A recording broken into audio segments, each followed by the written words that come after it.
At some point, I see a light bulb go off over their head where they gain a level of confidence that they didn't know they could attain.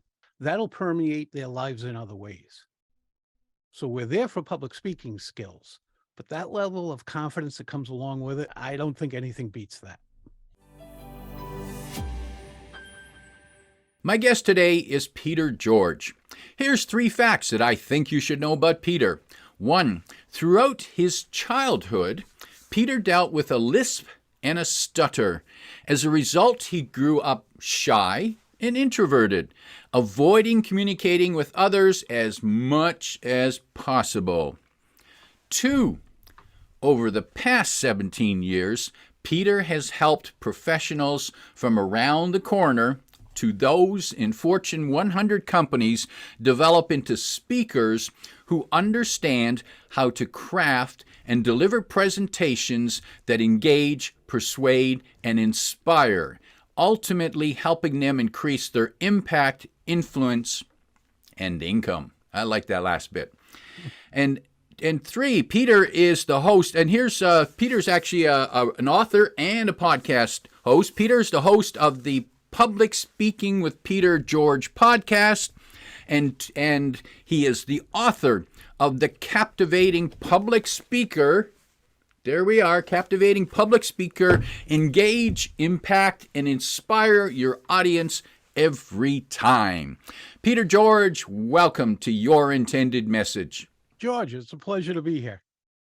Delighted to be talking with you, and I know we have some common understandings and appreciation of the challenge of public speaking, both the challenge and the thrill and the triumph. And one of the common challenges when it comes to public speaking is what people refer to as the fear of public speaking.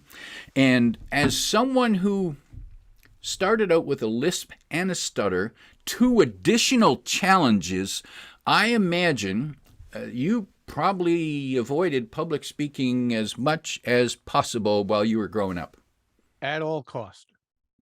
The only time I would really speak, I was involved in sports. So during the game I would speak, I would talk about music. And then as I got older, I found out I could also talk about business. So music, sports, and business, I really wouldn't stutter that much. But if I talked about anything personal, something that meant something to me, even schoolwork, achieving at school, I would stutter quite a lot. Why do you think that was? I don't know. I never knew what was called therapy back then. They would never do now. I referred to my therapist that I visited every Tuesday morning in school for the first hour of school. I called her Cruella de Vil. But it worked. Ultimately, it worked. But I spent many a Tuesday morning in tears.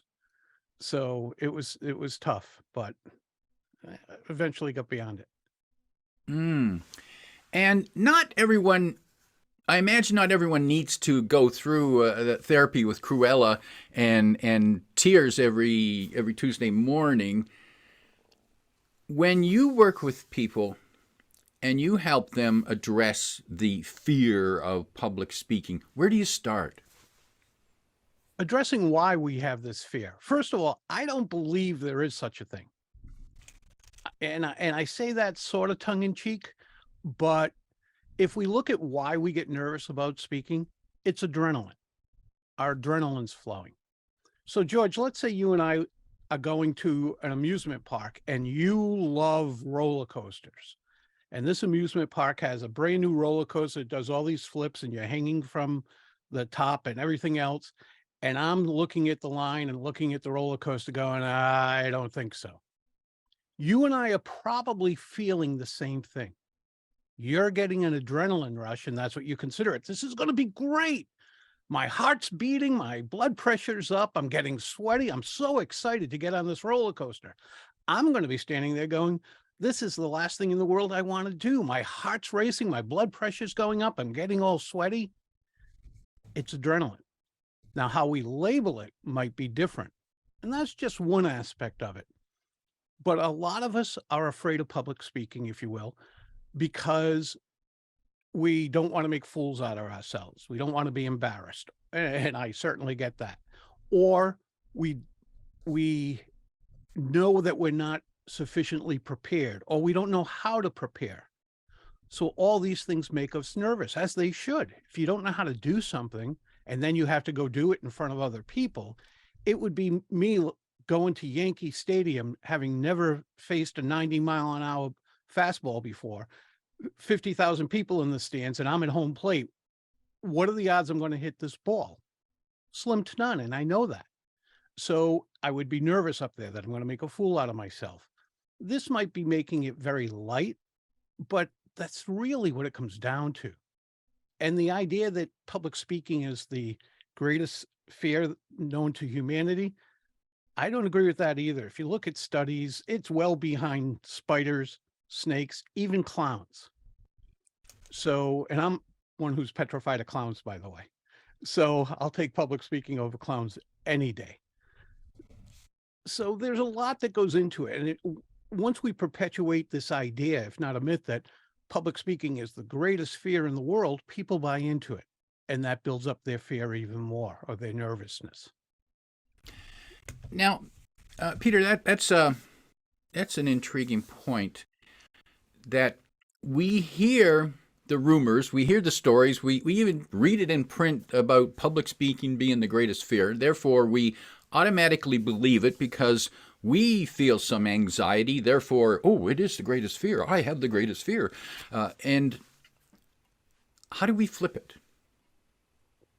I believe confidence comes from competence. So as you become more competent in something, you'll have the confidence to do it.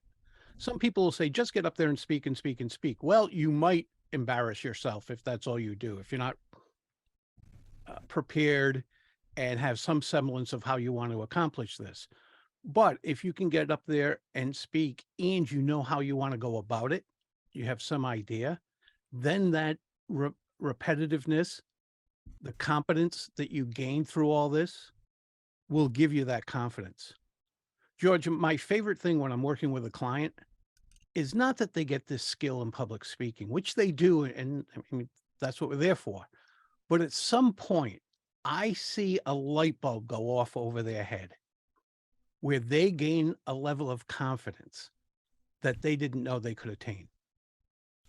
And that's pretty cool, because that will not only be great in public speaking, that'll permeate their lives in other ways.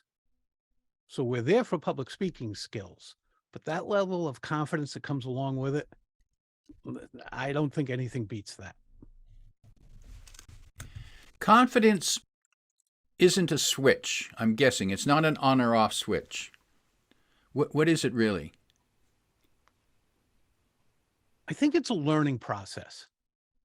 When you learn not just the skills, but when you learn that you can accomplish something, the confidence starts to grow. And as you can build on that, just like any other building block, when you build on that, then at some point you reach that level and realize, wow, I can do this.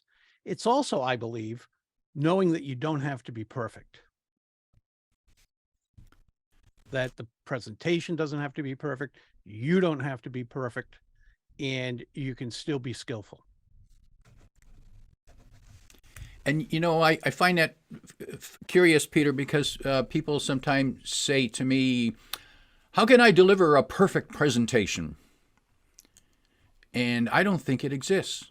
Not only in your dreams. Go to bed, have a nice night's sleep, dream of a perfect presentation. It's the only place you're going to see it.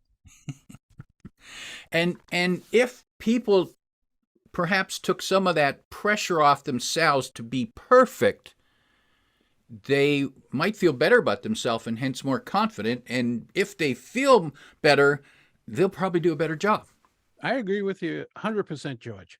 If we're putting that onus on ourselves, and this is a big problem I think we have, I have to be perfect. I can't make a mistake. I don't want to embarrass myself. It's I, me. And that's not where the focus should be. I think, metaphorically speaking, it's funny that we put the spotlight on the speaker and the audience in the dark. Mm. So again, metaphorically speaking, I think it should be reversed. So it's all about the audience. Don't put all that weight on your shoulders. Who can bear all that weight? It's about the audience. You're there to serve and help the audience, transition them, transform them from being where they are to where you want them to go or where they want to go. There's a transformation taken there. When you concentrate on that, how can you help people wrong or incorrectly? Do you have a critical presentation coming up? One that can influence the direction of your career or business? How can you be ready to give it your best? Contact me. I'm George Torok, the speech coach for executives. Together, we can create and polish a superior presentation that will get you your desired results.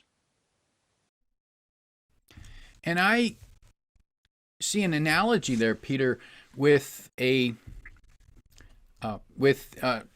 chef, say a restaurant chef, who in one case is got an ego and wants to create this great masterpiece, versus a chef who wants to delight their customers. Oh, I like that. I like that a lot. I actually take much of my life was built around things I learned from my dad. My dad was a firefighter. And I was once going to write a book, although I could never get through it. It was too difficult actually for me because my dad passed when I was 30. He was only 59. And it was business lessons from a firefighter. Now, my father knew nothing about business, but he taught me a great deal. A lot of it was during sports. He was both my hockey coach and my baseball coach at one time or another. And a lot of it was about sports, but you could put it into the aspect of life. And when he would talk about saving people, and he had 6 commendations over his firefighting career of saving people, literally saving them. And he would say things like, you don't have to be perfect when you're saving a life. Everything doesn't have to be perfect. You just have to save the life. You know, things like that. I know I'm going off of my dad a little bit here, but he said to me once, I was complaining to him early in my career. I stopped by my parents' house and I was complaining to him that because of this blizzard in Minneapolis, only 2 people showed up. There was supposed to be hundreds. 2 people showed up, and he looked at me, he says, when that alarm goes off, we never ask how many people are in the house to decide if we're going to go or not. We just go and do our job. Like, okay. So I learned a lot of lessons speaking business and in life just from his little, and back then I'm like, yeah, okay, Dad. But, and Peter, that is a wonderful illustration of how we can take lessons from places we never would have imagined. Like, who would have thought business lessons, life lessons from a firefighter? all right. Yeah, you just have to find out how they apply to what you're going through. And relating that to public speaking, because you raised an idea here. Part of public speaking is getting across, reaching people with your message in ways that they hadn't considered. That's a great way to do it because that piques interest. It's memorable. It's engaging. A lot of people, when they're thinking about, again, they're putting the onus on themselves. I'll tell my clients, if I'm speaking somewhere, I'll tell them the story about my great-grandmother. So here's another story of a relative. My grandparents and great-grandparents were from Maine, out in the sticks. And we would visit them every summer because that's where my mom was from. And we'd go up and visit her family. Well, every 5 years, we would have a family reunion, and there would be 200, 300, 350 people at this family reunion because there's nothing to do up there but make more cousins. So my great-grandmother, who lived to be just shy of 100, she died when I was 18, so I got to know her fairly well. And I was very lucky in that way. But during these family reunions, she would take all her grandkids, whether it was 10, 12, 15 of us, aside away from the rest of the adults, and tell us one line, just one line, and then she would walk away, never explaining the line. And when I was about 12, she said to all of us, there was probably 15 of us, she said, if they look that close, slap their face. Now, this was a Bible reading country girl. And I'm a 12-year-old boy going, what does that mean? And I ran up to her and I said, Graham, what does that mean? She said, think about it. I thought about that for the longest time, could never figure it out. Got a little older and I said, oh, here's this Bible reading country girl. She was probably talking to the girls, her great grandchildren who were girls that you're going to get interested in boys. And if the boys get a little too familiar, slap them. But when I got even older and really got into business right after college, I was starting to think, if someone criticizes you, not critique you, that's different. But if they criticize you, then metaphorically slap their face. Who cares? That's their problem, not yours. So I took that as well. And that's one of the things I want people who are nervous about speaking. I know it's just a little anecdote, but understand that if you are totally prepared, you know the point you want to make, and you go out and do your best, and that includes doing the things beforehand, rehearsing and the like, and do your best to deliver it, anybody who criticizes you, the heck with them. You can only do the best you can do. And maybe a good mantra to keep in mind when people are speaking, the heck with them. You don't like it, the heck with you. And Peter, I'm also wondering, I noticed when you started telling us those two stories about your family, but about your dad, the firefighter, and then your great grandma. Might that be a technique that a person can use when they're delivering a speech or a presentation by bringing in a personal or a family story, because that will automatically make them feel good because they're talking about something that they care about? That's great insight. I don't know if I even looked at it that way before, but yeah, because stories, whether it's an anecdote or a true story, the difference is stories truly have conflict in them, or generally do, where anecdotes generally won't. But either one, when you tell those, they're easy to tell because you lived them. And you don't have to remember them or repeat them perfectly, and you can bring them alive, especially stories, bring them alive, but you'll feel comfortable telling them because they're yours. Now, sometimes I'll actually even tell stories and make them about someone else because, especially if I'm speaking for like 60 minutes and I have a few stories, I don't want everything to be about me. And if it doesn't make a difference whether it was or wasn't about me, like with my father and my grandmother, my great grandmother, yeah, those were about me and had to be put that way. But I can tell stories that might have happened to me and say, so this guy, Jim, and tell the story that way. So it's not about me again. But I know that story. I can tell that story. If that story should only be told if it has a point to what's being talked about or the resolution of this whole meeting, then that's going to be remembered. And that's what's great about stories. George, you and I are not young. We're not spring chickens. You found out. Yeah.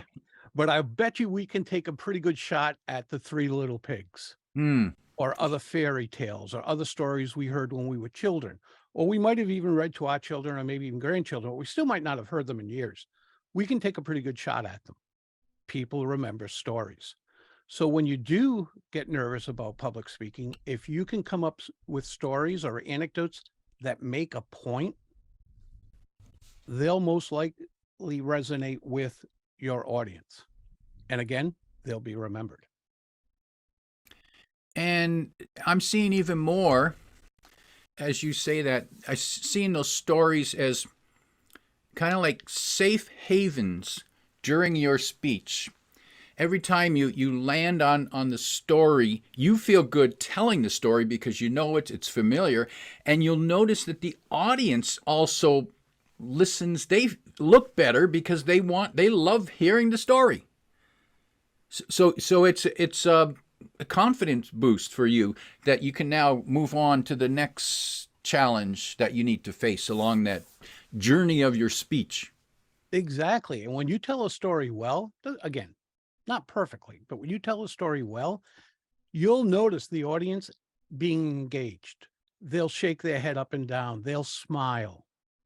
They'll lean in a little bit. And that builds your confidence. That's a huge confidence builder. And Peter, I've heard some people say that they are most nervous just before they start speaking. Once they get started, they seem to feel better. So what advice do you have for people? What can they go through? What kind of exercise, what self-talk can they go through as they are preparing to start speaking? There's various things they can do. And if you speak to speakers, they'll tell you all different things. Some go out running that morning, some exercise just before they walk on stage or out in the middle of the room. I pace back and forth. And even if I don't have much space, you give me 6 feet, I'll just keep pacing in that 6 feet. That's just so I get my energy where I want it to be. And it's really bringing it down actually. And then as soon as I walk out, it comes right back up. I want my energy, but I want to get in control of my energy. So a lot of people say, I want to get rid of my nerves. And my thought is, no, you don't. You don't want to get rid of that feeling because that's energy. What you're feeling is energy. That's an adrenaline rush is your body, the fight or flight, right? Fight or flight, or fright. Some people are scared stiff. So that's your body getting you to do something important and exciting. And even running away from someone, it's not fun, but it's exciting to your body. So when you're doing something fun, like I have a client, she jumps out of perfectly good airplanes. She says, Peter, it's the same feeling as when I speak. Exactly. It's her body getting her ready, her mind getting her ready to do something exciting. So when you feel that energy, which you might label fear, label it excitement because it's the same thing. So label it as excitement, get a hold of that energy, harness that energy. And that's a pretty cool thing. Think about a torrent of water, a river just flowing. That could take you downstream, smash you against a rock, drown you. It could be a pretty horrible thing. Or it could be harnessed hundreds and hundreds of years ago. It was harnessed with a water wheel that created energy. And if it wasn't electricity, it still created energy to move a grinding wheel to grind wheat or whatever it might be. So take the energy, make it what you want it to be, but don't try to get rid of it. So one thing I tell my clients, don't ever, ever try to get rid of that energy. An athlete who's going to play Major League Baseball for the first time is nervous. The day they lose that energy, now after they're there for a few years, that energy will just be called excitement. I'm up, 2 outs, 2 men on, we're down by 1. That's excitement. The day that energy goes is the day when you hear athletes say, I woke up one day and knew it was the time to retire. Because that feeling was gone. Or sometimes they stick around and they don't do well. And we look at them and go, yeah, I should have retired last year. So harness that. Find what works for you. Again, mine's pacing. People jump up and down on trampolines, little trampolines. They find all different things. And I talk to myself a lot.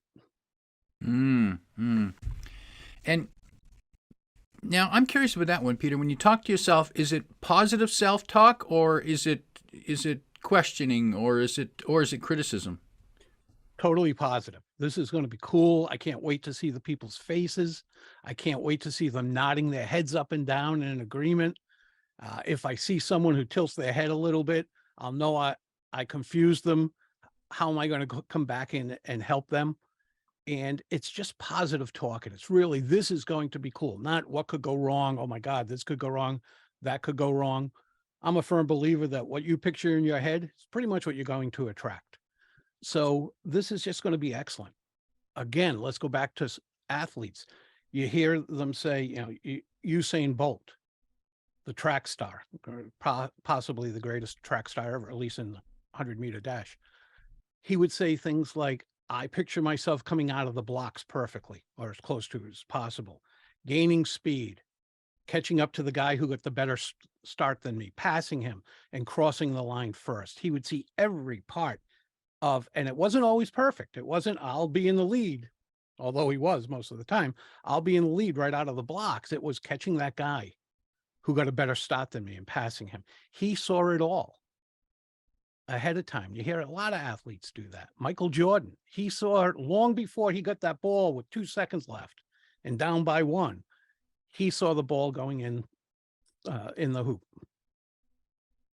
Visualize success. And that's what I do when I'm talking to myself. And Peter, so let's imagine a person presenting in a business scenario, and perhaps it's the team leader who wants to get their team working together, feeling excited about this next project. Do you suggest that leader visualize that end result that they want? Yes, 100%. 100%. Yeah. Why not visualize that success?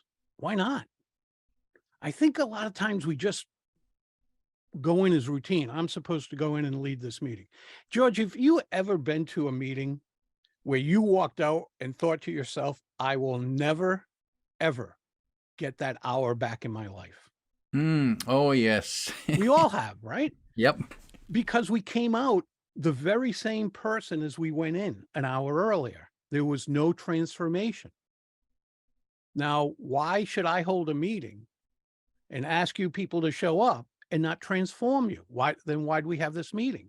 If it's just informational, I could have sent that through an email with a PDF and you could have read it and saved yourself 56 minutes.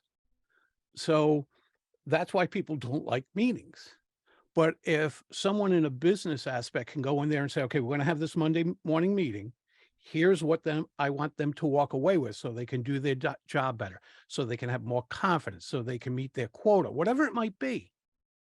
Well, now they're coming out transformed in some way. They're thinking different. They're doing different. They have more capabilities. They have more weapons to accomplish what they need to accomplish. That's a transformation. But if I go in there and I don't visualize any of this, I'm not even sure why we're having this other than every Monday morning at 9 o'clock, we have a meeting. Then that's when people wonder, why do we have a meeting every Monday morning at 9 o'clock? They're useless. Peter, if people would like to know more about you and your programs, the best place to find you is? PeterGeorgePublicSpeaking.com. PeterGeorgePublicSpeaking.com, and you can find that link in the description below. Peter, as we prepare to wrap up, if you could sit down with a team leader who needs to lead their team, perhaps they have weekly or monthly meetings, if you could give them advice on how they can make those meetings more effective and how they can feel better about it themselves, and if it was 1, 2, or 3 pieces of advice, what might that be? George, before anybody speaks, I believe they should know as much as they can about the audience, as much as it's necessary. And that includes people. We might say, hey, I've been the boss. These 6 people, 8 people have been my employees for 3 years minimum. What more do I have to know about them? Well, this week they might be under stress. They might be afraid they're not meeting their quota. They might be going through a divorce. They might be different this week than they were last week. How do you want them to act or think or do? What do you want them to do when this is done? How do you want them to feel? We often forget about that. Do you want them to feel confident? Let's face it, if they're not hitting their numbers, do you want them to feel like they have a fire lit under their butt? How do you want them to feel? What do you want them to go do? Have all this in mind. And that's going back to that transformation. That's how you're going to make a difference in their lives. You'll feel better about yourself because you know you did something constructive, as opposed to just hold that Monday morning meeting. And things in your business, in your self-confidence, and in your life will just feel better. You'll feel better about yourself, they'll feel better about you, and you'll feel better about your entire organization, or at least at the part in which you're involved. Solid advice. My guest today is Peter George, reminding you that when it comes to public speaking, it's all about the audience. If you like what you heard, remember to like, comment, and share this podcast. Come back every week for more practical insights to help you convey your intended message. I'm your host, George Torok.